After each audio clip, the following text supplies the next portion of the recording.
Dhoraji ફરેડી road વિસ્તારના રહેવાસીઓની નગરપાલિકામાં ઉગ્ર રજૂઆત।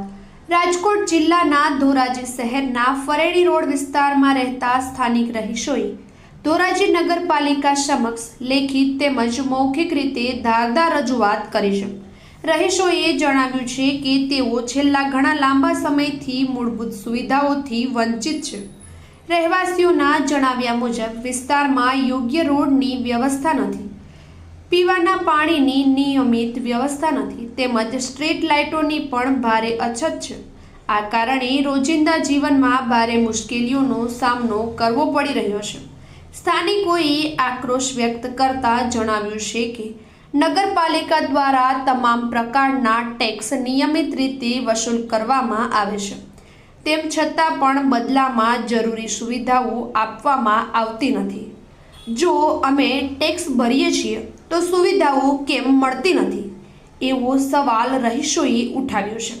રહેવાસીઓએ નગરપાલિકા તંત્રને તાત્કાલિક રોડ, પાણી અને લાઇટ જેવી મૂળભૂત સુવિધાઓ પૂરી પાડવા માંગ કરી છે।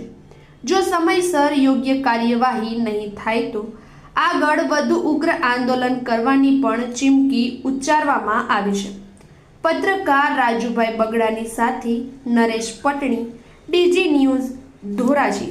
આ પાટોત્સવ અને દ્વિદિવસીય સંત પારાયણને સફળ બનાવવા માટે સંત નિર્દેશક શ્રી પૂજ્ય કલ્યાણમૂર્તિ સ્વામી, પૂજ્ય અક્ષર મંગલ સ્વામી, ધોરાજી સમગ્ર સત્સંગ મંડળના ભાઈઓ બહેનો, યુવક યુવતીઓ, બાળકો બાલિકાઓએ ખૂબ જ જહેમત ઉઠાવી હતી।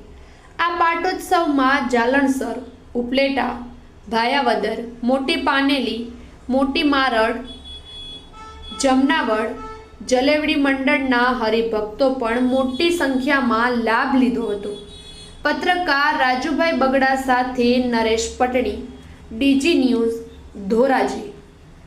શહેર પ્રમુખ સંજયભાઈ રવિભાઈ મકવાણા આજ રોજ 23 તારીખ 12મો મહિનો 2025ના રોજ અમે ચીફ ઓફિસર સાહેબ પાસે આવેલા રજૂઆત કરવા, આવેદનપત્ર દેવા બાબતે કે અમારા ફરંડોર વિસ્તારમાં પાણી, ભૂંગર ગટર, રોડ અને લાઇટ માટે રજૂઆત કરેલી છે અને વારંવાર અમે રજૂઆત ચીફ ઓફિસર સાહેબને કરી છે। અમારો વિસ્તાર 35 થી 40 વર્ષથી વસવાટ છે અને 35 થી 40 વર્ષથી અમે સાહેબોને રજૂઆત કરી આપી છે કે સાહેબ અમે તમારા દેશના નાગરિકો છે, તમે અમને આ વસ્તુથી શું લેવા વંચિત રાખો છો। તો આજે થઈ જશે, કાલે થઈ જશે, આજે થઈ જશે, કાલે થઈ જશે।